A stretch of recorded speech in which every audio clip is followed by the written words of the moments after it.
At this exact moment, thousands of American citizens are packing their bags and leaving the United States. And they are not coming back. They are moving to places like Thailand, Vietnam, and Eastern Europe. But they are not going for a vacation, they are fleeing. The wealthiest nation in human history is watching its own middle class migrate to developing countries just to afford basic healthcare and a life without constant fear. And that is a contradiction we need to examine. I'm John Marks. If you enjoyed this kind of content, leave a like and subscribe to the channel. More videos are coming.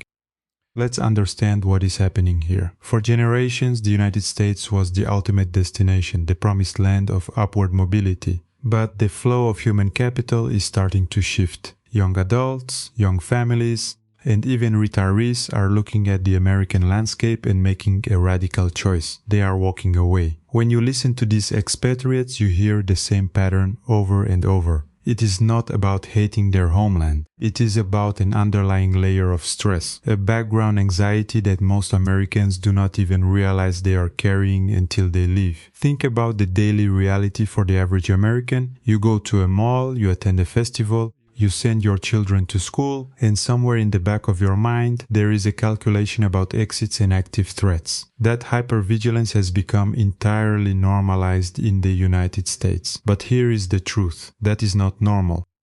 But safety is only one part of the equation. This is where it gets incredibly expensive. Let me show you what the American healthcare system actually costs the people it is supposed to serve. Imagine having a child. In the United States, receiving a hospital bill for $50,000 for a standard delivery is not unusual. That is more than the annual salary of millions of working Americans. Now contrast that with the alternative. An American family moving to Bangkok, having a child at one of the most premium hospitals in the city and paying $3,000. And we are talking about countries that American politicians often dismiss as the developing world. Yet these places offer affordable, accessible care without the crippling fear of medical bankruptcy. In Vietnam, a visit to the emergency room might cost $7 out of pocket. In the United States, avoiding the doctor because you cannot afford the copay is a routine financial strategy, and the system relies on that desperation. And that brings us to the financial architecture of the American dream. The system is perfectly calibrated to capture citizens early. Before they even enter the workforce, they are handed the tools of their own financial capture. An 18-year-old in the United States can easily be approved for a $25,000 credit card limit. That is not financial empowerment, that is a trap. Combine that with the absolute necessity of a college degree to remain competitive. Students take on massive loans, hoping for a return on investment that rarely materializes. The result is a generation permanently shackled to debt, rent goes up, groceries become more expensive, inflation eats away at wage increases. The average American is running on a treadmill that keeps speeding up, and wealthy institutions are extracting interest every single month. When you are paying off a student loan for 20 years, you are not building wealth. You are just trying to survive. And the trap is structural. These are not individual failures. The entire economic engine relies on maintaining a high level of consumer debt. But then an obvious question comes up. If things are so difficult, why do most people stay? Because it is all they know. The isolation of the United States creates an illusion. Millions of citizens genuinely believe that spending over $1,100 a month just on transportation is an unavoidable fact of life. Because American cities are built for cars, not for people. You go to Europe, and walkability is the default. Public transportation actually works. You get your 10,000 steps in just by living your life. And then there is the food.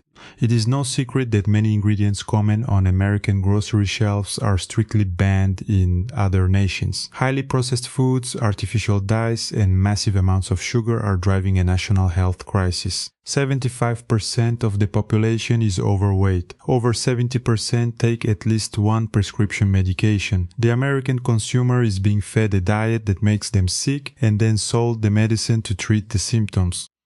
But before we get there, we have to look at the narrative division. The media inside the United States often portrays the rest of the world as dangerous or underdeveloped. You are told you are lucky to be here, but when citizens step outside the border, they see the exact opposite. They see infrastructure that works, they see communities that support each other, they do not see the massive political division that dominates American social networks. And that proves that the internal messaging is incredibly effective at keeping people in place. It convinces them that nowhere else is safe, so they might as well accept the high prices and the low quality of life. They are taught to fear the outside world when the real threat to their future is domestic.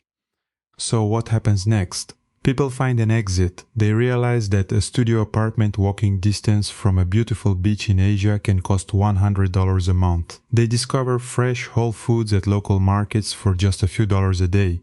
And they discover something much more valuable than cheap rent. They discover peace. When an American hears a loud bang in a foreign mall, their immediate instinct is to take cover. Their nervous system is wired for trauma. But the locals do not flinch. Because in those societies, a loud noise is just a loud noise. It is not a threat to their life. It takes courage to leave everything you know, to abandon the cultural script you were handed at birth. But for those who take the leap, the reward is a reset of their entire nervous system. They get their lives back, and they realize that the American way of life is just one option on the global menu. And right now, it is an overpriced option with terrible service.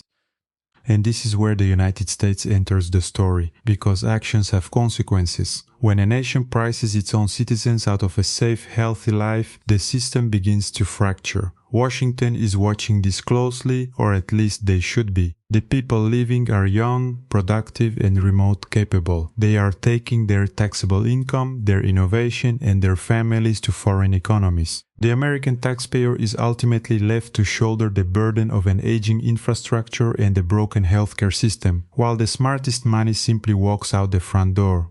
In the end, someone pays that bill. And if you are American, look at your wallet.